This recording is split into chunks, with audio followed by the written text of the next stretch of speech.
목장 모임은 우리가 생각하는 그 이상의 은혜가 있습니다. 해본 분들은 압니다. 또 목장 모임을 통해서 교회 전체 공동체에서 얻지 못하는 그 은혜들이 있습니다. 그래서 목장은 교회 안의 교회고, 목장이 마치 모세혈관처럼 각자 역할을 해줄 때 몸 전체가 건강해질 수가 있죠. 특히 담임 목사로서 늘 이 목장 모임을 위해 기도할 때마다 하나님께 감사하면서 또 성도들에게 늘 죄송한 마음은, 성도들 한 분 한 분을 또 만나 뵙고 그렇게 교제를 하고 사랑을 나눠야 되지만 이게 사실 우리 교회의 형편상 여의치가 않습니다. 그래서 우리가 이제 그 예수님께서 교회 부여하신 그 권위를 이제 아래로, 그 아래란 말은 어떤 하부 구조라는 것이 아니라 좀 더 작은 소그룹 단위로, 어떤 작은 교제 단위로 이 권위가 위임되게 하시는 것이죠. 그래서 목자들은 항상 예수님께서 단임 목사를 세우신 그 권위에 대한 기대치가 있어야 되고요.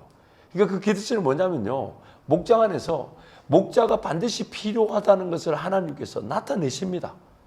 그게 목자가 인정받을 수 있는 기회인데, 그게 자기 실력이 아닌 하나님의 은혜의 실력이라는 거예요. 그거를 기대하고 성도들 위해 기도해주고 목원들 위해 기도해줄 때 그 목자의 기도를 하나님이 들으신다는 거죠. 그래서 특히 우리 디모데 공동체 같은 경우는 이렇게 식당에 가보면 또 주중에 목장 모임이 거의 80~90% 이상 일주일에 한 번씩 모임을 갖고 있어요. 동균 집사님도 일주일에 한 번씩 하는 거죠? 네, 맞습니다. 야, 꼭 그러니까 이게 하나님이 하시는 일 놀라운 거죠. 신앙이 별로 안 좋아 보이는데 본 목장 모임 매주 하고 있어요. 굉장한 은혜죠. 하나님이 결정하시는 거예요. 아멘, 아멘. 그래서 오늘은 매주 월요일마다 우리 김답답은 목장 모임을 미리 하는데, 특히 오늘 또 귀한 우리 분을 모시고 또 목장을 함께 하도록 하겠습니다. 우리 집사님 한번 소개해 주세요. 네, 그 제가 이름은 나중에 본인이 직접 밝히는 걸로 하고, 이 청년 생활을 같이 했었어요. 그런데 이제 같이 디모데 공동체로 올라왔는데, 제가 경험한 이 하성호 집사님은 되게 진중하면서도 톡톡 튀는 질문을 항상 그때도 많이 했었거든요. 그래서 오늘 좀 많이 기대가 되는데, 자기소개 한번 좀 부탁드리겠습니다. 하면 되네. 네, 앞에 보고. 네, 사랑합니다. 감사합니다. 축복합니다. 아멘. 네, 김답답 라디오를 시청해 주시는 모든 성도님들 감사합니다. 디모데 공동체의 하성호 집사라고 합니다. 네, 반갑습니다. 야, 여기 응원 메시지가 올라. 도진이 아버지가 게스트네. 이렇게 올라. 우리 도진이 아버지. 맞습니다. 네. 멘트를 또 준비해 오셨네. 그래서 우리 우리 도진이 아빠하고는 인연이 있어요. 우리가 필리핀 민다나오로 단기 선교를 갔을 때 이제 부득불 일정을 이제 먼저 마치고 돌아오는 사람이 3사람이 있었어요. 저를 포함해서 2사람인데, 그 2사람이 이제 일정을 먼저 마치다 보니까 그래서 이제 먼저 이제 제 일정에 맞춰서 이제 일정을 비행기를 타게 된 거예요. 왜냐하면 차를 따로 움직일 수 없으니까. 근데 이제 제 일정을 선교사님이 그 민다나오 제일 좋은 리조트에다 하룻밤을 자고 가라고 잡아놨었어요. 그래서 이제 저도 처음 가봤어요. 저는 어디 가면 사실 뭐 관광 이런 걸 잘 못해요. 왜냐면 멀미가 심하기 때문에. 그래서 이제 다바오로 내려와서 거기서 이제 숙소로 갔더니 펄팜이라고 리조트가 정말 좋더라고. 바다 위에 그 숙소가 있었어요. 그래서 우리 이 발코니에서 바로 점프를 하면 바닷가에서 그 계단으로 올라오는 거야. 그 점프가. 근데 이제 그때 자매 한 명, 이고은 자매, 그다음에 하성호, 이 2사람이 이제 저하고 같이 간 거예요. 그래서 이고은이는 누구하고 잤나 또, 한 명 더 있었다. 윤혜경 사모가 그때 있었다. 그리고 윤혜경이랑 저 때문에 방 하나를 따로 잡은 거, 선교사님이. 하룻밤에 25만 원인가 그랬어요. 그리고 성호 이제 저하고 이제 하룻밤을 같이 자기 한 침대에서. 한 침대에서. 침대 하나밖에 없었어요. 그때 어땠어요? 한 침대는 아니고 그 목사님께서 이제 요청을 엑스트라 베드를 추가해서 전 바닥에서 너 내려가 자라. 너 무슨 나랑 같은 급이냐? 이런 거. 그건 아니고 이제 불편하니까. 근데 저도 처음 잡았어요. 너무 좋았습니다. 너무 좋았어요. 바깥은 우리가 처음에 딱 봤을 때는 필리핀 원주민들 그런 약간 옛날 이렇게 전통 가옥처럼 생겼는데 안에는 완전 최신식이었어요. 맞아요. 그 바닷가 파도 치는데 그 해변가 위에. 그래서 발코니 뛰어내리면 다이빙이야. 그리고 사다리 타고 올라오고. 아침에 햇빛이 쫙 들어오더라고. 맞습니다. 발끝으로. 너무 좋았어요. 너무 좋았어요. 그때 하룻밤인데 그런 하나님의 특별한 인연의 은혜가 있었어요. 네. 근데 성호 집사님이 좀 많이 광고를 했나 봐요. 여기 나오는 거를. 되게 아. 응원 댓글이 되게 많이 올라오고 있어요. 청년 같아요. 야 누구? 감사합니다. 정지은. 야 자기 목장인가 보다. 네, 맞습니다. 이제 그래서 목련입니다. 준비해 오신 질문을 좀 해보면 좋을 것 같은데. 야 어떤- 교육위원회 막내 성원 집사 멋지다. 야 잘 사셨나 보네. 뭐가 이게 팬들이 많네. 아, 그 이런 분들을 모셔야 돼. 자기 혼자만 덜렁 나오는 사람 말고.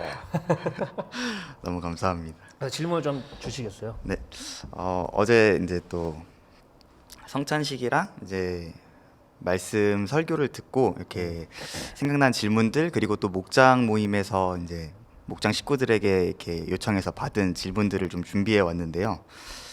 먼저 말씀에 대해서 조금 제가 예전부터 궁금했던 부분이 있는데 이 요한계시록 3장 15절 16절 내용 중에 이 행위가 차갑다 뜨겁다가 아닌 미지근하다를 질책하시는 부분이 나오잖아요. 근데 제가 청년 시절에 저 스스로도 좀 뭔가 이 믿음의 확신이 없을 때 뭔가 더 열심히 사역을 해도 되게 공허한 적이 있었거든요. 그때 제가 한번 어떤 생각까지 했냐면 그냥 한번 교회를 한번 떠나볼까? 그러면 하나님이 다시 나를 부르실까? 그게 오히려 야, 더 굉장히 확실한 위험한 발상이죠. 그러니까 네, 그런- 성호 집사님 이런 매력 있다니까. 안 그래 보이는데 그러니까 끝까지 가버려. 그러니까 약간 나 깜짝 놀랐네. 왜 동균한테 전념이 됐지? 그래서 그런 그 간증의 어떤 것들을 들어보면 내가 하나님과 멀어졌는데 하나님이 날 찾으셨다. 그러면 내가 하나님을 찾는 것보다 이 방법이 더 빠르려나 해서 제가 이 미지근한 상태의 제 모습보다 차가워 볼까 하는 그런 고민을 했었는데 이 차갑다가 이제 부정적으로 좀 쓰인 건 같은데 그러지. 미지근한 것보다 차가운 것이 낫다라고 하신 의도가 뭘까? 네. 일단 우리 성호 집사의 그 질문에 답은 지옥으로 결론이 날 수가 있다. 왜냐하면 내가 나왔는데 주님이 나를 붙잡아 주실지 안 주실지를 모르잖아요. 그렇죠. 또 그렇죠. 언제 붙잡아 주실지를 모르잖아. 그러면 언제 붙잡아 주실지 모르는 그 기간 동안은 과연 나중에 어떤 열매를 거두게 될까요? 시험을 거두니까. 그게 두려운 거죠. 그래서 신앙을 못 떠나는 거예요. 끝까지 인내하는 거야. 그러니까 나 이래서는 안 되겠다. 이거 차라리 좀 뜨거워지기 위해서는 차라리 차가운 데로 가서 거기서 하나님 날 건지시는 그 은혜를 내가 누려야 되겠다. 이렇게 말하는 거는 내가 지금 기도하면서 하나님께 더 가겠다는 그것보다 훨씬 못하는 거죠. 그러니까 차라리 그렇게 생각하는 것보다 내가 좀 더 기도하는 게 낫지 않을까? 차가움의 자리에서 은혜를 맛보는 것보다 지금부터 좀 더 뜨거운 자리에 가서 내가 기도하는 게 낫지 않을까? 이렇게 이제 하는 게 낫다. 그래서 언젠가 저한테 그런 질문을 하신 분이 있었어요. 그게 뭐냐면 목사님 어차피 천국을 갈 건데 제가 세상에서 이렇게 힘들게 신앙생활 할 필요가 있을까요? 그냥 나 세상 나가 살다가 죽기 전에 돌아오겠다. 그래서 내가 그랬죠. 죽기 전에 안 돌아오면. 왜냐하면 그거는 내가 결정하는 것이 아니라 하나님이 결정하는 것인데 과연 내가 죽기 전에 안 돌아왔으면 어떡하지? 왜냐하면 비명 행사하는 경우가 많아요. 그렇잖아. 내가 잠시 차가움의 자리에 나 가 있었는데 갑자기 하나님 날 불러가시면 뭘 할까? 교통사고 나가지고 예수 믿습니다 고백도 못하고 죽을 수가 있고 그렇잖아. 언제 어떤 일을 당할지 모르는데 과연 그 차가움의 자리를 내가 주님이 나를 만나 주실 자리로 보장할 수 있을까? 어렵다는 거죠. 그런데 이 차갑다는 뜻은 뭐냐면 그런데 우리 인생이 뜻하지 않게 하나님의 백성임에도 불구하고 하나님의 백성 아닌 것처럼 살아갈 때가 있더라는 거죠. 그때 이제 성호 형제 이제 집사가 부러워했던 대로 예수님이 만나 주시고 돌아오는 경우가 있었다는 거죠. 근데 돌아올 때 자세히 보면 다리를 절고 올라온다든지 뭐 팔이 하나 있다든지 이렇게 왜냐하면 그 하나님께서 건져주지 않으시면 그 사람 그 인생 그렇게 끝나는 판인데 붙잡아 주신 거거든. 붙잡아 주다 보니까 할 수 없이 팔이 하나 떨어져 나갔다든지 다리가 뭔가 좀 불편한 이런 경우 있다는 거죠. 그러니까 그런 위험을 감수하고 차가운 자리에 가겠냐? 그러지 말고 뜨거운 자리에서 주님을 찾는 게 낫지 않냐? 그렇게 이제 제안하시는 거죠. 그러면 목사님 좀 차가운 데를 가면 분명히 하나님이 뜨겁게 하실 건데 그러면 뜨겁게 평생 뜨겁진 않잖아요. 다시 미지근해지잖아요. 그러면은 그때 그 미지근한 자리에서 이겨내서 나 스스로 하나님을 찾는 그 성장이 있어야 되는 건데 그럴 때마다 다시 하나님을 떠나고 하나님이 살리고 요 최소한의 은혜로만 반복되는 것을 하나님이 원치 않으셔서 뜨겁게는 처음에 살려주시지만 미지근해질 때 그때 다시 돌아가냐 성장하냐 그 분기점에서 성호 청년은 미지근했으니까 다시 하나님을 만나자 이게 아니라 내 스스로가 하나님을 찾아서 더 뜨거워져라 이렇게 성장하라는 그런 말씀이신 거예요. 그렇지. 그래서 신앙은 항상 두 부류죠. 비정상적 수준, 정상적인 게 아니야. 아직 어리고 약한 거죠. 그 가운데서 하나님은 이 차가운 수준이라고 봐야 되죠. 지키시고 보호하신다는 거죠. 그러나 그 정상적인 수준이 됐을 때는 하나님께서는 자발적인 사랑의 기회로 나에게 기회를 주시는 거죠. 억지로 안 하시고.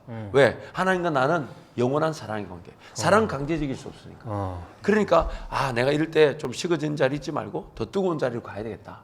그게 하나님께서 그 은혜를 거기서 기다리고 계시죠. 반드시 뜨거움을 사모한 자들은 살아납니다. 아멘. 아멘. 그래서 좀 본인이 지금은 어떠세요? 지금 매우 뜨겁죠. 뜨거구나. 그래가지고 결혼도 했는데 자매가 눈을 감았다니까. 그래서 또 다음 질문 있으실까요? 네네. 질문이 신선하고 재밌네요. 네, 이건 목장에서 나온 질문인데요. 목장 탓을 한다. 미지근한 상태라는 게 사실 이제 스스로가 뭐 느꼈을 때도 미지근한 상태라고 할 수 있지만 이 라오디게아 교회는 이제 주님께서 미지근하다고 질책을 하셨잖아요. 근데 이 스스로가 지금 미지근한 상태에 빠져 있다라는 것을 알 수 있는 어떤 지표나 기준이 있을까요? 지금 이제 이런 질문하고 있다는 게 우리는 미지근을 경계하고 있는 거죠. 라오디게아 지역의 특색이 있어요. 그게 뭐냐면 굉장히 상업적으로 번성한 잘 사는 동네였어요. 그리고 이 안약을 사서 발라라고 얘기하는데 그 라오디게아 교회 안약이 유명했어요. 그래서 굉장히 경제적인 부를 이룬 도시로 유명해요. 특히 7교회 중에서는 제일 잘 살았다 그래요. 근데 한 가지 아쉬운 게 있었대요. 그게 뭐냐면 물이 없었대. 그래서 약 3, 40km 떨어진 다른 지방에서 물을 끌어왔어요. 그러니까 이 사람들한테는 물이 미지근한 게 당연한 거예요. 끌어왔었으니까. 왜냐면 끓어온 물이니까 물이 결코 차가운 상태로 뜨거운 상태로 있을 수가 없죠. 끌려왔으니까. 제가 이 미지근한 물이 어떤 물인지를 잘 알아요. 제가 캘리포니아 LA 살 때 유학할 때 캘리포니아는 사막인데 도시를 만들었잖아요. 그러니까 물이 어디서부터 오냐면 저 위에 로키 산맥, 콜로라도 거리가 약 한 2,000마일이니까 한 3,600km, 4,000km 정도 되는 엄청난 거리를 인공 수로를 만들어서. 그래서 LA 약간 북쪽에 가면 이제 우리 승주하고도 많이 보여줬는데 그 인공 강이 흘러요. 그 이제 상수원이기 때문에 양쪽에 막아놨는데 그게 뭐냐면 콜로라도에 있는 물을 캘리포니아에 끌어오는 거예요. 그러니까 그 긴 거리를 오다 보니 이 물이 차가운 성질을 가질 수도 없고 뜨거운 성질도 가질 수 없어. 그러니까 라오디게아 사람들한테는 이 미지근한 말하는 무슨 말인지 알아요. 자신들의 수원이 없기 때문에 다른 지역에서 물을 끌어온 것으로 이 지역이 살아 있다는 걸 알죠. 그러니까 그 미지근한 것에 굉장히 익숙해져 있어요. 그러니까 우리 신앙의 문제가 뭐냐면 미지근한 것에 익숙해지는 거죠. 그럼 내가 미지근한 걸 어떻게 알 수 있냐? 딱 한 가지 방법밖에 없어요. 내가 더 도전하려고 하나? 용기를 가지려고 하나? 시도해 보려고 하나? 믿음의 길을 걸어가려고 하나? 나를 채찍질하려고 하나? 나를 깨우려고 하나? 이거죠. 왜냐하면 우리는 영원한 성장의 기회를 가져요. 또 이게 말하면 너무 피곤하다 그러는데 내가 성장하지 않으면 도태돼요. 근데 이거는 사람의 삶 자체가 그래요. 세상에 봐봐요. 내가 아무것도 안 하고 있었다 해도 변화하고 앞서 나가는 삶 때문에 내가 도태돼. 그게 도태예요. 그러니까 사람의 인생은 영원한 성장을 지향하지 않으면 도태입니다. 머리 아프다. 머리 아프겠죠. 그런데 그것이 일상에서 주님이 주신 은혜가 될 때 끊임없이 더 사모할 수 있고 끊임없이 더 갈급해 할 수 있는데 채워지죠. 만족이 되죠. 그리고 성장하죠. 그러니까 자기가 미지근한 것을 알고 싶다는 그 질문 자체가 이미 미지근한 것을 벗어나고 싶은 욕망이고 이 거룩한 거죠. 그리고 믿음의 길을 더 시도하고 더 도전하는 것이 없어 이만하면 족하다 여기는 것이 그것이 미지근한 거죠. 어떻게 또 답변이 되었을까요? 네. 계속된 그 발전을 좀. 네네. 왜냐면 자기 질문이 아니었다 하잖아. 목장 질문이었다 하잖아. 또 우리 성호 집사가 이게 분명해요. 니꺼 내 거가 분명해. 니꺼 내 거 분명하구나. 절대로 남에게 피해를 안 줘요. 많이 준비해 오셨는데 또 네. 다른 질문 있으세요? 어제 이제 설교 말씀에서 또 하나 질문을 드리고 싶은데요. 이 거식, 폭식, 편식, 이식 말씀을 해주셨는데 사실 편식이나 이식은 좀 의미가 바로 와닿았거든요. 근데 이제 저희 목장 내부에서 좀 정의를 내리기로 은혜를 갈구하지 않는 무감각함을 거식이라고 생각하고 또 삶의 변화 없이 목자가 누구예요? 저 김세민 집사님. 그렇구나. 그래서 그렇구나. 굉장히 유동균 집사의 목장보다 지적이다. 안 돼요. 우리 목자님도 되게 똑똑하신 분이에요. 그러니까 나는 이제 그 목장을 유동균 집사로만 아니까 내 생각할 때 유동균 집사가 질문 던진 거 보면 굉장히 현실적인데 좀 단순한 질문들이 많고 이거 굉장히 지적이다. 이거 막 대답하고 싶고 그러네. 유동균 집사 질문하면 일단 어이없음부터 시작되거든. 근데 어쨌든 네. 다 들으실 텐데. 뭐 유동규 집사 때문에 평가를 당한다는 걸 알겠지? 네, 알겠습니다. 네, 그래서 거식 네. 다음에 은혜를 갈구하지 않는 무감각함이 거식이고 또 삶의 변화 없이 종교적 행위로만 만족하는 것이 폭식이라고 이게 저희가 생각을 해봤는데 오늘 라오디게아 교회가 나오는 이 본문의 미지근함은 이 거식과 폭식 중에 어떤 것이 더 가깝다고 보시는지와 또 이 문제들을 성찬으로 어떻게 치유를 할 수 있을까요? 굉장히 고급 질문이죠. 생각해 보게 되는데 사실 거식과 폭식은 질병입니다. 장애라기보다는 질병이에요. 뜻하지 않게 음식을 못 먹는 거고 뜻하지 않게 음식을 많이 먹는 겁니다. 그러니까 의도와 목적이 배제된 거죠. 그러니까 아예 무감각이라고 보면 돼요. 무관심이라고 보면 돼요. 왜냐하면 폭식하는 사람은 몰라요. 그러니까 내가 영적인 걸 많이 먹어야지 이것 자체가 아니라는 거죠. 그냥 그래서 이 폭식이라는 거는 영적인 것이 폭식되어서 영적인 것에 질병을 일으킨 경우는 없다고 봐야 돼요. 세상에 폭식이 당해서 영적인 것이 들어갈 공간이 없는 거지. 영적인 질병이니까. 그러니까 폭식이라는 것은 세상의 것들을 많이 먹어버리는 거죠. 영적인 걸 많이 먹어서 폭식 상태가 된 건 없어요. 영적인 걸 많이 먹으면 많을수록 더 먹을 수가 있기 때문에. 그리고 영적인 것을 거절하는 게 거식이거든요. 그러니까 폭식과 거식은 하나의 질병이라고 봐야 되고 약간의 그런 장애, 증상이라고 볼 수 있는 게 이식과 편식이겠죠. 그런데 그것이 성찬으로 어떻게 해결이 되냐? 성찬은요. 예식으로 시작되지만 삶 전반적인 흐르는 내 삶의 기준을 뜻하는 겁니다. 세례는 한 번만 받아요. 왜냐하면 내가 하나님의 자녀라고 고백하는 것은 두 번, 세 번 고백할 필요가 없죠. 자녀로 선언하는 순간 영원히 자녀니까. 근데 자녀로 살아가는 삶은 예수님 그분을 먹고 마신다는 거죠. 그래서 성찬은 음식을 매번 대하듯이 할 수만 있다면 매번 대해야 돼요. 그리고 성찬을 대했을 때 성찬 그 자체가 분명히 주는 효력이 있습니다. 그것은 성령께서 결정하실 일이에요. 육체의 치료가 있게 하든지 고질적인 어떤 질병이 끊어지게 하든지 습관이 끊어지게 하든지 새로운 삶을 전환되게 하든지 임재가 있든지 평안이 있든지 음성이 있든지 응답이 있든지 그래서 성령께서 정하셔서 그 예식 중에도 분명히 일시적이고 가시적인 이 영적인 은혜가 있습니다. 그런데 성찬은 그것보다도 이제 내 삶의 자세를 다시금 새롭게 하고 교정하고 맞추는 거죠. 이제 내가 이 떡을 대하면서 예수님의 살을 이 떡이 내게 영양분이 되는 것처럼 하나님의 말씀을 내가 먹고 살겠습니다. 왜? 사람은 떡으로만 사는 게 아니라 하나님의 입에서 나오는 말씀으로 산다 했으니까. 그래서 성찬은 그 성찬 예식 자체 속에서 주어지는 일시적이고 가시적인 은혜가 있습니다. 그러나 그 차원을 넘어서서 삶의 새로운 방향으로 내가 다시, 왜냐하면 우리라는 삶은 자꾸 내버려두면 식어지고 자꾸 내버려두면 기준을 잃어버리고 자꾸 내버려두면 방향이 틀어지니까 방향을 영점을 교정하듯이 맞추는 거죠. 성찬을 통해 맞추고 또 맞추고 또 맞춰서 예수님과 함께 살겠다라는 그 은혜의 방향을 결정하는 거죠. 은혜의 방향이 왜 중요하냐면 우리가 구원받았음을 증명할 수 있는 방법은 한 가지밖에 없어요. 그게 뭐냐면 항상 나는 예수님이 필요합니다. 이 은혜의 방향만이 우리 구원을 증명하지 어떤 결과나 행실이나 행함으로 구원을 그 결과를 열매를 책정해 볼 수가 없어요. 그래서 방향이 중요하고 성찬은 방향, 즉 구원을 확인시킬 수 있는 방향으로 우리를 전환시켜 준다. 근데 그 마음만 있으면 그 성찬식이라는 행위는 그 필요하지 않을 수 있지 않은 건가요? 성찬을 받지 않았다 해서 구원을 받지 못하는 건 아니죠. 그러나 주님께서 우리에게 지키라고 당부하신 게 두 가지밖에 없어요. 세례와 성찬입니다. 그래서 예수님의 직접적 명령에 따라 그 성찬에 참여하는 거예요.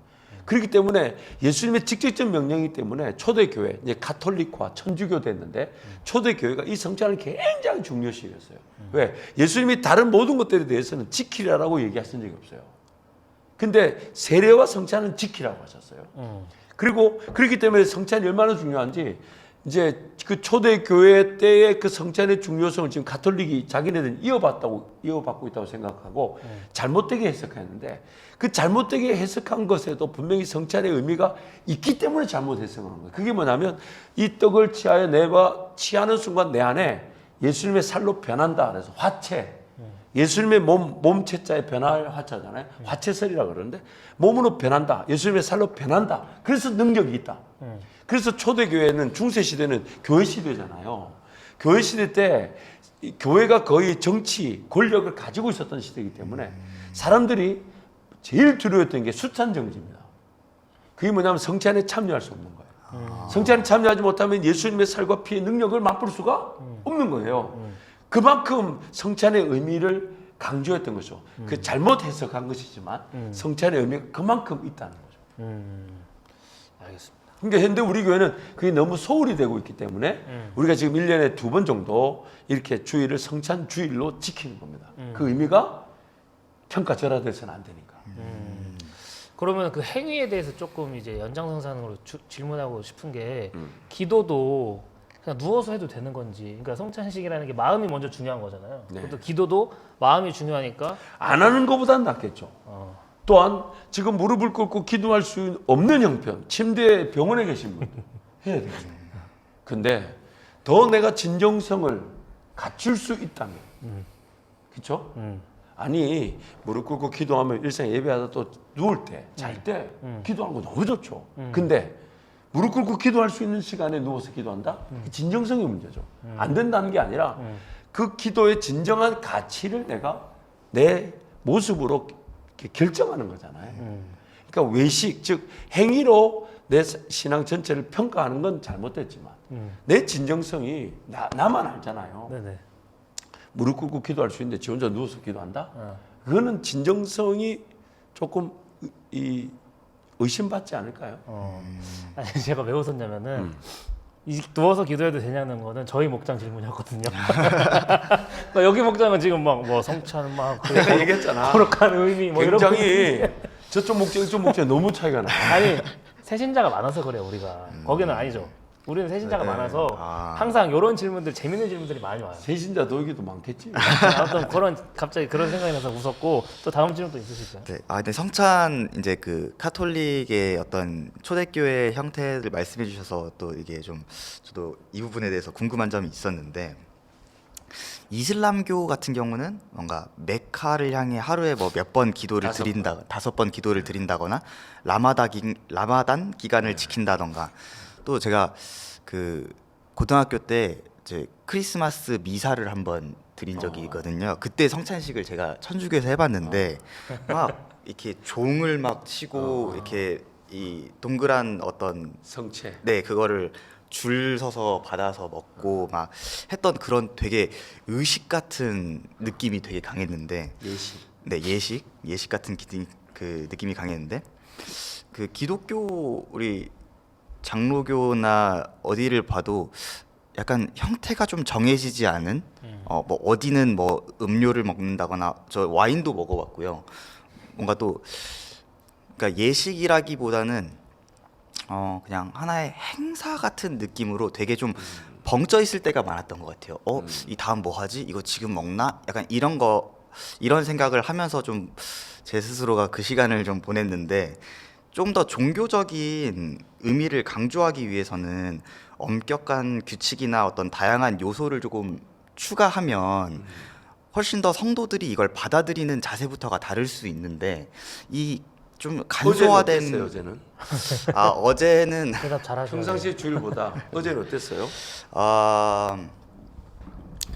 어젠 제가 이제 또 아기를 안고 있었어가지고 그 어제 그러니까 예식을 갖춰서 드릴 수 있는 기회를 놓쳤네. 네. 근데 이게 이제 제가 지금은 이제 생각을 하고 뭔가 드린다면 이게 가능했는데, 그러니까 제가 이제 중학교 이후에 이제 입교를 받은 이후에 성찬식에 참여할 때마다 조금 집중을 하지 못했던 것 같아요. 근데 그거를 뭐 이게 좀 의미를 잘 몰랐던 네, 거지. 저에게 문제가 있기도 하지만 이걸 좀 기능적으로 뭔가 많은 어떤 좀 의미를 부여하는 요소가 있다면 더 좋을 텐데 이렇게 혹시 굳이 간소하게 하는 이유가 있나? 이게 약간 의문이 들었었어요. 사실 제가 만약 성우 집사의 그런 질문에 답을 해서 예배를 바꾼다면 예배를 하루에 주일날 5시간 드리고 싶어요. 왜냐하면 5시간 드리게 생겼잖아. 지금 우리가 송은재가 말했던 그 아쉬운 부분들을 다 해소하기 위해서. 그런데 이제 초대교회가 이제 가톨릭화 되면서 무엇이 가장 교회 안의 약점? 왜냐하면 지금 제가 말하는 이유가 알겠죠. 우리가 한두 시간 예배도 사실 우리 어떤 이 성도들의 최소한의 삶의 시간을 배려해서 드리는 예배지. 그게 이제 최대 예배는 아니잖아요. 그러다 보니까 이런 아쉬움이 있는 거지. 예배가 예배답게 좀 더 거룩과 경건, 그런 환경 이런 것도 좀 갖추면 좋겠는데 그게 안 되는 거예요. 그러니까 초대교회 때는 그때 가톨릭화 되면서 뭐가 제일 아쉬웠냐면 예식은 있는데 말씀이 없는 거예요. 이 성도들이 말씀을 깨닫고 그 말씀을 적용하고 그 말씀을 붙잡고 살아가는 실질적인 삶의 능력은 없고 그냥 미사, 즉 예식만 하는 거예요. 그러다 보니까 집에서도 성화 같은 거 그려놓고 붙여놓고 기도하고 표 붙이고 왜냐하면 할 수 있는 그거밖에 없었어요. 그런데 이제 종교개혁이 일어날 무렵에 이제 그 전에 인쇄술이 발달하고 인쇄술의 발달과 함께 종교개혁이 일어나면서 교회 안의 예배 중에 그동안 교회 안에 늘 소외되어 왔던 그러나 가장 중요했던 말씀의 선포와 말씀을 붙들고 말씀을 소화시키는 삶이 강조되면서 이제 예식이 또 약화된 거예요. 약화된 거죠. 그래서 이걸 만약 강한다면 주일날 5시간 예배 드렸으면 좋겠고 지금 제 기도 제목 하나는 우리 동산에다가 아주 이쁜 체포를 만들어 두고 매주 목장이나 마을별로 신청을 받아가지고 예배 마치고 난 다음에 그 목장을 거기 가서 다시 성찬식을 하는 거예요. 그래서 이게 하나의 예식이 아니라 우리 일상이 되도록 그 거룩을 지향하고 좀 더 묵상하고 좀 더 하나님께서 우리에게 임재하실 걸 바라는 우리 예식은 분명히 하나님께서 임재하신다 하셨으니까 그래서 지금 그 동산에 있는 그 정자 이런 걸 싹 치우고 거기다가 정말 이쁘게 이렇게 한 100여 명 정도 들어갈 수 있는 작은 체포를 만들고 그래서 매주 예배를 마친 사람들이 누구든지 성찬에 참여할 수 있도록 그리고 무조건 한 달에 한 번 이상 성찬에 참여하도록 격려하는 왜 우리 예배가 지금 어떻게든 정말 일주일에 1시간 반이라도 예배를 드릴 수 있도록 이렇게 환경을 만드는 게 한 명이라도 품어야 되니까 그러나 더 깊이 그 넓이는 사실 좀 아쉬우니까 그런 기도 제목이 있어요. 제가 지금 만들고 싶은 게 많은데 그 중에 하나예요. 네, 그 동사는 키즈 카페로 해주신다고 그때 해주셨어요. 아니 지금 있는 카페, 지금 카페, 하늘 카페. 근데 동산 연결해서 키즈 카페 해주신다고 지금 아니 동산 옆에 놀이터가 있으니까 하늘 거기. 카페를 키즈 카페로 하면 연결이 되지 않나 이 말이지. 그리고 하늘 카페도 키즈 카페로 하겠다는 거는 오로지 담임 목사의 개인적인 사견이지 아직 결정된 게 아니에요. 네. 제가 뭐 말했다 무조건 된다 이게 아니라 제 개인적인 사견이지. 그거 하늘 카페를 또 고민을 해봐야 되죠. 네네. 네. 그래서 또 외압이 또 들어왔던 것 같은데 또 다음 질문도 있으세요? 네네. 이 성찬이 단순한 예식이 아니라 예수님을 다시 붙들고 회개하며 회복으로 나아가는 자리라고 말씀을 해주셨는데요. 그 고린도전서 11장 말씀에 그러므로 누구든지 주의 빵이나 잔을 올바른 마음가짐 없이 먹고 마시는 사람은 주의 몸과 피를 짓밟는 죄를 저지르는 것입니다라는 말씀이 있습니다. 이 완악한 마음이 느껴질 때에도 이 성찬에 참여를 하는 것이 아니 이걸 옳은지. 본인이 결정하면 되죠. 아, 그런 부담이 있으면 참여하면 안 하는 게 낫죠. 그럼 근데 이제 고린도전서 11장에 나오는 그 무질서는 뭐냐면 당시 성찬이 성도들이 함께 식탁을 대하면서 자연스럽게 이루어졌던 예식이었어요. 왜냐하면 우리는 지금 빵과 잔을 기념하지만 저기 팔레스타인 지방에는 그 누룩 없는 빵 그리고 포도주가 왜 이게 쓰였냐면 거기는 물보다도 포도주를 더 많이 마셨어요. 왜냐하면 물이 귀했습니다. 그래서 포도를 담아가지고 소독이 되니까 물이 자주 상하게 되니까 그래서 어떤 물은 포도주를 좀 부어가지고 희석시켜서 그 물을 이렇게 정지하는 경우도 있었다고 해요. 그러니까 그 포도주를 주로 많이 썼던 이유가 우리하고 문화가 달랐던 거죠. 독일 같은 경우는 맥주가 물보다 더 흔하다 그러죠. 그냥 물 대신 그걸 마셨던 거죠. 뭐 그렇다고 해서 우리가 그걸 우리나라 정서에 또 그렇게 하자는 건 아니죠.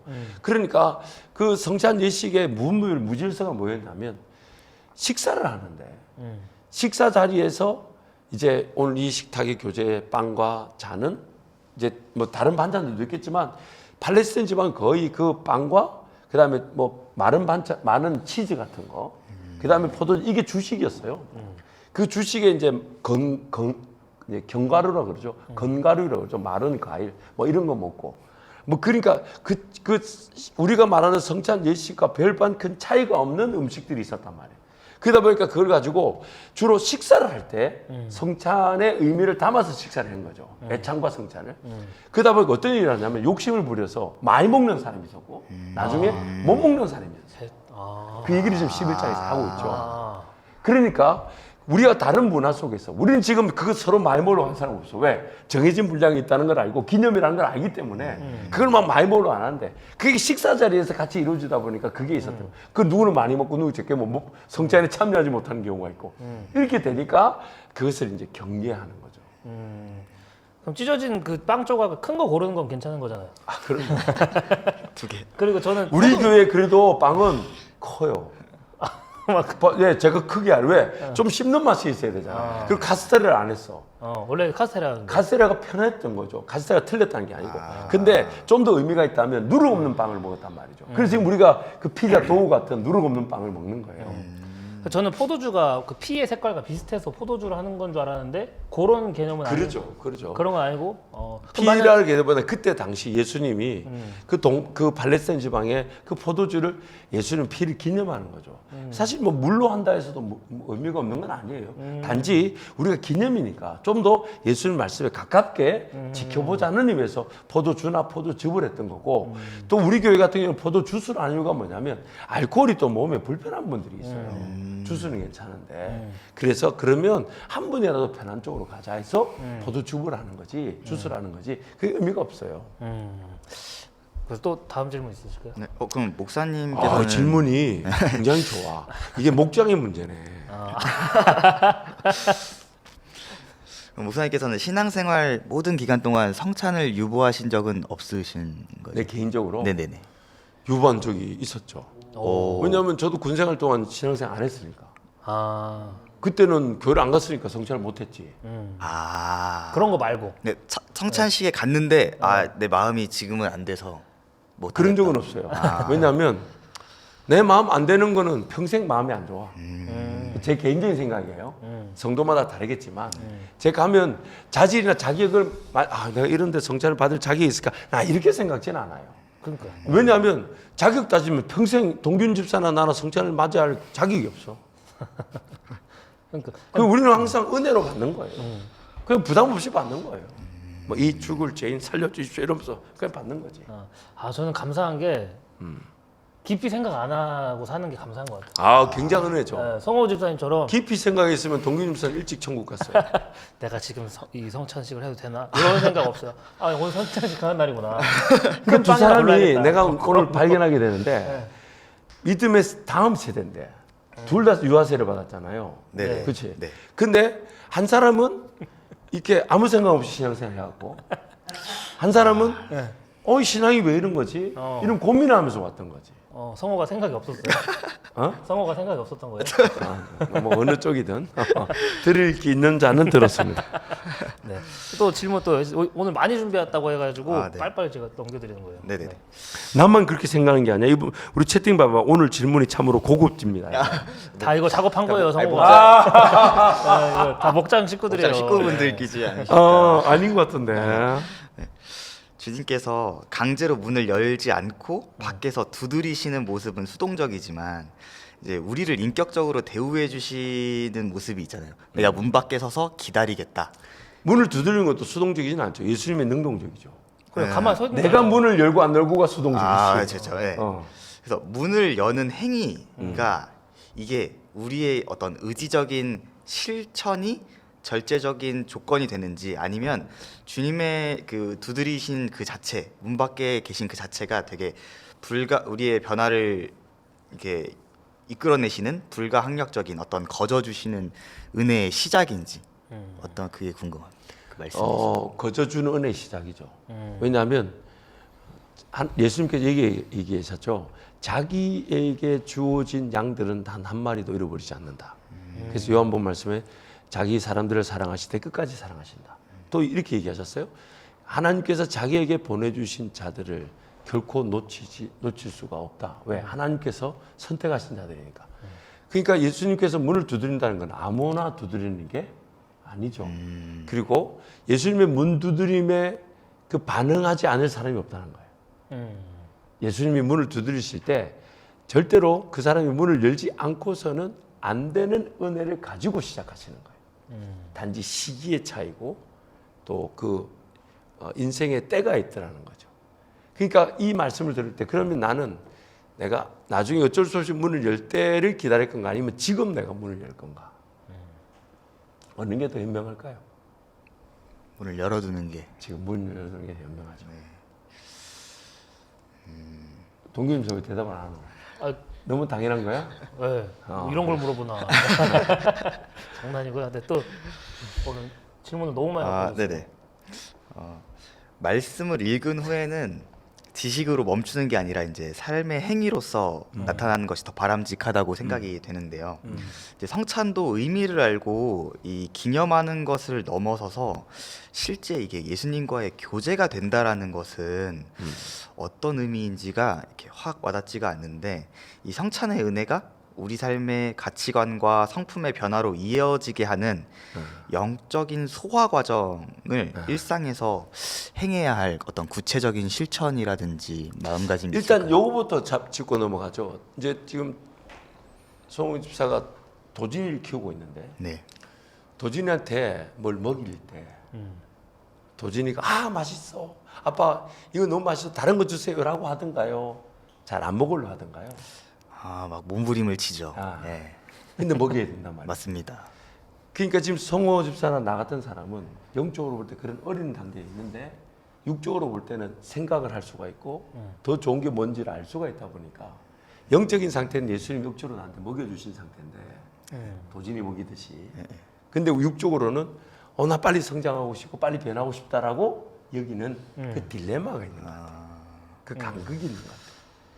도진이한테 뭘 먹일 때 도진이 그거 잘 먹어야지 소화시키는 생각할까요 안 할까요? 안 합니다. 안 하죠. 네. 우리 예배당 안에도 그런 영적인 사람들이 있겠죠. 단지 육적으로는 더 잘 먹을 수 있고 더 잘 소화할 수 있다고 생각할지 모르나 영적인 수준은 그거밖에 안 되는 거예요. 그러니까 일단은 나의 영적 상태에 따라서 이 먹는 것과 소화력이 좀 거리가 있을 수 있다. 영적인 것도 능력이니까.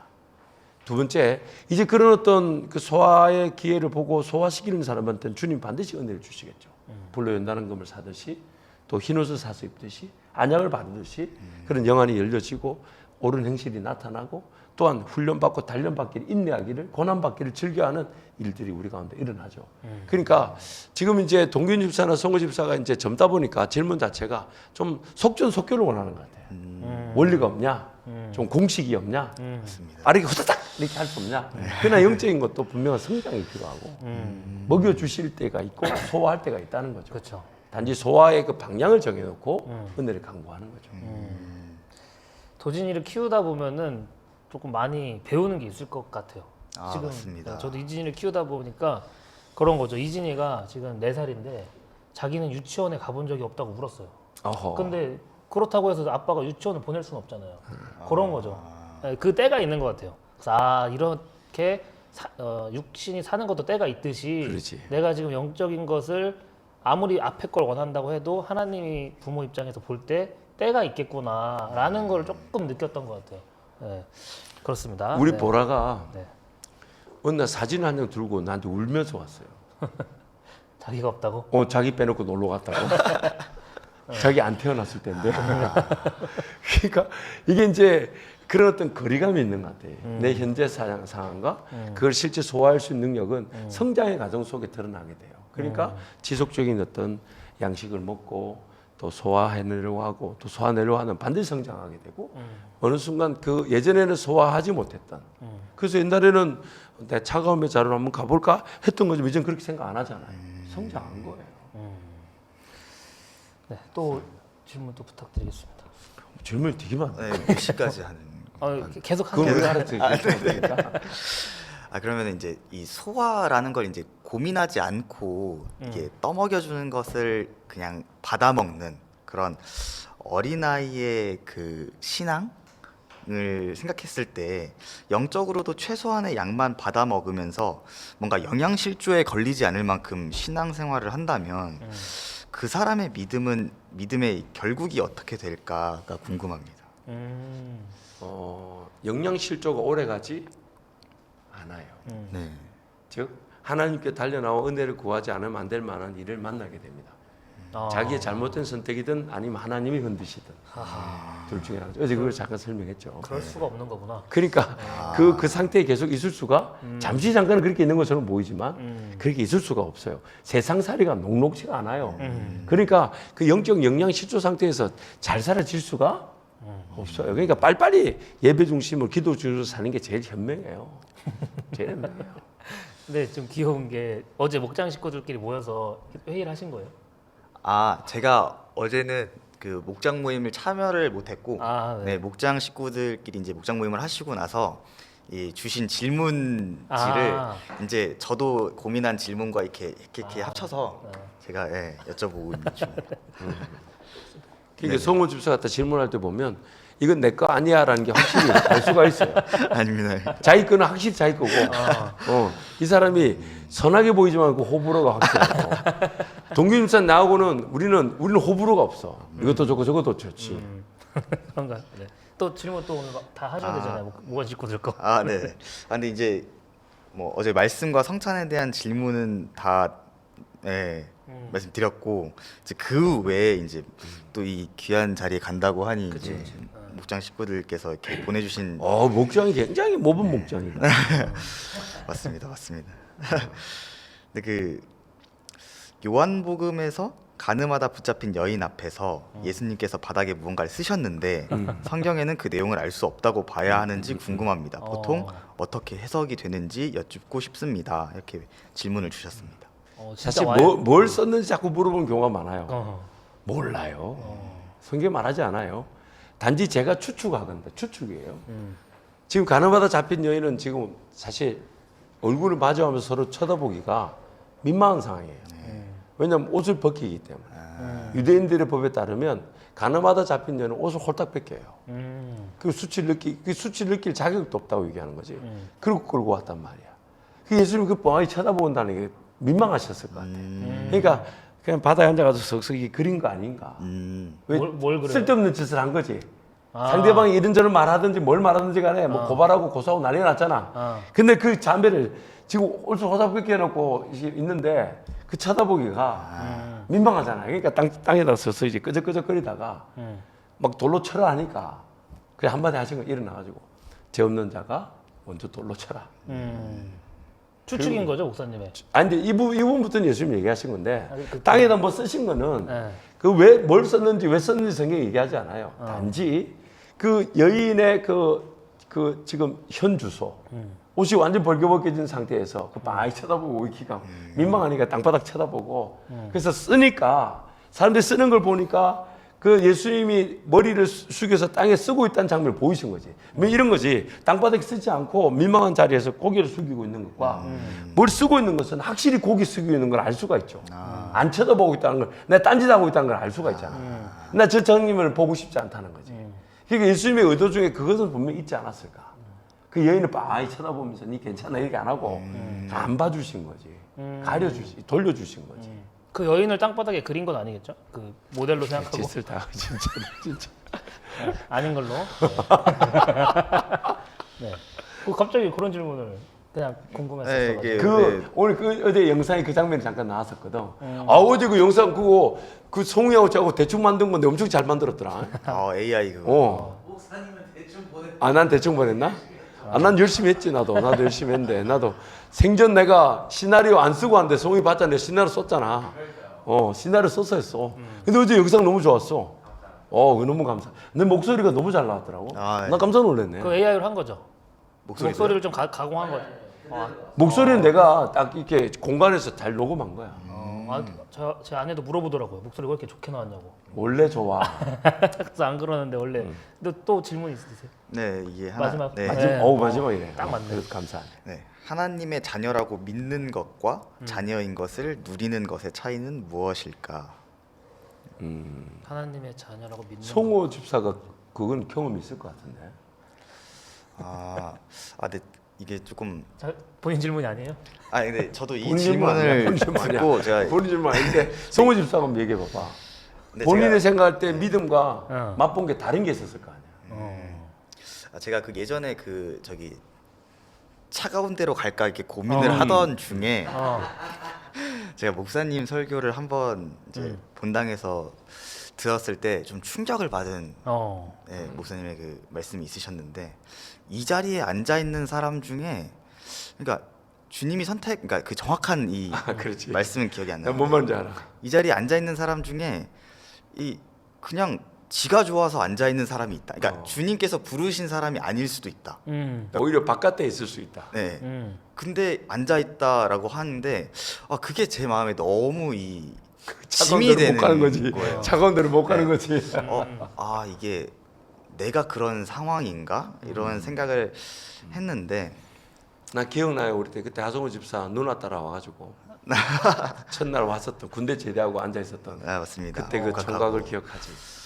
그래서 그때는 이제 뭔가 내가 하나님의 자녀인가에 대해서 상당히 좀 고민을 많이 하고 있었는데 근데 그런 고민이 사실 어떤 계기가 있었다기보다는 신앙생활을 하면서 자연스럽게 해소가 됐던 것 같아요.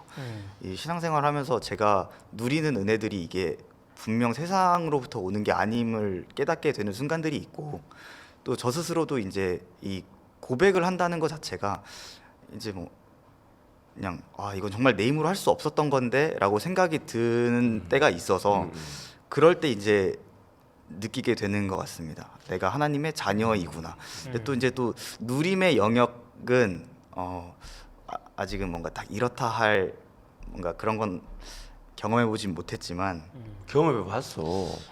도진이 엄마 만난 거는 그 누림이지. 누리 아니라고 생각하는 거예요? 아닙니다. 지금 생각이 나 났습니다. 송호 집사가 말하는 부분이 뭔지 좀 알 것 같아요. 보통 내가 하나님을 믿는다는 것은 대개의 경우 내 욕심이나 내 생각에 따라 하나님을 만나고 싶은 그런 발현일 수 있습니다. 그래서 거의 믿음대로 안 돼. 맞습니다. 근데 누린다는 거는 계획하지 않았고 생각하지 않았는데 주어지는 은혜가 있어요. 도진이 엄마를 뜻밖에 만난다든지 맞습니다. 도진이를 낳는다든지 네, 그렇잖아. 누나의 얘기로 한밭에 여기 온다든지 이런 거는 우리 믿음과 관계가 없었어요. 근데 지나고 보니까 다 은혜로 누려졌던 거지. 근데 그때는 믿어야지 이런 게 온 게 아니야. 그냥 한번 자연스럽게 한번 끌려왔는데 충격받는다든지 한 번 만났는데 결혼을 한다든지 뭐 이런 거죠. 그러니까 그 믿음과 누림의 그 분명한 간극이 있다는 거죠. 내가 믿고자 하는 일은 사실 잘 안 나타나. 그런 하나님께서 나를 욕심을 다루고 정욕을 다루는 계기로 삼는 경우가 많은 것 같고 그럼에도 내 삶에 필요가 있잖아요. 그래서 하나님께서 맛보게 하시고 경험하게 하시고 그거는 은혜지 않나. 그렇게 말할 수 있을 것 같아요. 오늘 저도 이게 사실 제가 질문을 받을 때 김답답 우리가 시작하게 된 이유가 뭐냐면 동균 집사 내하고 이렇게 질문해서 답하는 이거는 걸로 사실 이거 시작한 건데 그동안 조금 동균 집사의 질문에 식상해 있었던 모양이야. 오늘 굉장히 내가 신선함을 느끼네. 저도 4년째 하다 보니까 질문할 게 없어요. 그러겠지, 단순히. 그러니까 오늘 너무 좋았던 시야. 야, 근데 우리 목자 김세민 집사. 맞습니다. 야, 아니 우리 동균 집사 목자가 좋잖아. 누구지? 김정태 목사님. 그러네. 그러니까 목원의 문제지 목자의 문제는 아니네. 맞습니다. 네네. 네. 아무튼 오늘 너무 우리 디모데 공동체 특히 우리 목장 모임하는 공동체들 정말 축복합니다. 여러분의 그런 몸부림, 질문의 몸부림들이 반드시 하나님의 은혜를 누리는 기회가 됩니다. 하나님 절대 외면하지 않으시니까요. 아무튼 오늘 또 우리 성호 집사 나와서 그런 목장 안에서 질문을 나누니까 담임 목사로서 너무 뿌듯하고 너무 감사하고 또 기대가 됩니다. 아무튼 여러분 디모데 공동체 많이 격려해 주시고 우리 아이들, 조그만한 아이들 교회를 뛰어다니는 때마다 감사하십시다. 걔네들이 막 예배 드리는데 뭐 소리 지르고 그러면 아빠 닮았네, 엄마 닮았네 그런 생각 하지 마시고 걔네들이 소리 지르는 게 당연한 거예요. 소리 지르는 애가 없어야 되겠어요? 소리 지르는 애들이 많아야 되겠어요? 그럼 많아야 되지. 나 지금 고민 중이에요. 지금 애들이 그 실이 너무 작으니까 본당에 그걸 앞으로 쭉 확장을 시켜줘야 되지 않을까. 그런 고민도 하고 있어요. 어쨌든 하나님께 때가 된다 하게 하실 텐데 어쨌든 여러분 우리 디모데 공동체 많이 응원해 주시고 축복해 주시길 부탁드립니다. 오늘 귀한 발걸음 감사합니다. 자, 오늘 또 우리 귀한 상품들이 있습니다. 우리 김답답 우리 채팅으로 늘 함께 해주시는 우리 성도님들께 귀한 상품을 소개하는데요. 자, 화면에 보시면 우리 안수 집사의 롯데 상품권 진재식 우리 장로님 축하드립니다. 그리고 아이런 우리 김희성 조희진 집사님 가정에서 마사지건 강성무. 야, 이거는 좀 의도가 있다. 하성호의 우리 하성호 집사의 매형인데 강성무. 그다음 피치백 라벤더 향, 휴대용 충전기 송남정. 야, 이것도 교육위원회 칭찬했다고 주는 것 같네. 그다음에 청정 한우 세트 우리 김영대 집사님, 김승길, 정지은. 야, 목자. 우리 정지은은 이 목자의 목련대. 야, 어쨌든 축하합니다. 감사합니다. 오늘 하루도 여러분 하나님을 기대하십시오. 오늘 또 기쁨이 있을 겁니다. 즐거움이 있을 겁니다. 비단 어렵고 힘든 일도 있겠지만 하나님께서 우리를 지키시고 인도하심을 기대하면서 행복과 즐거운 날이 되시길 축복합니다. 자, 내일 뵙겠습니다. 감사합니다. 감사합니다.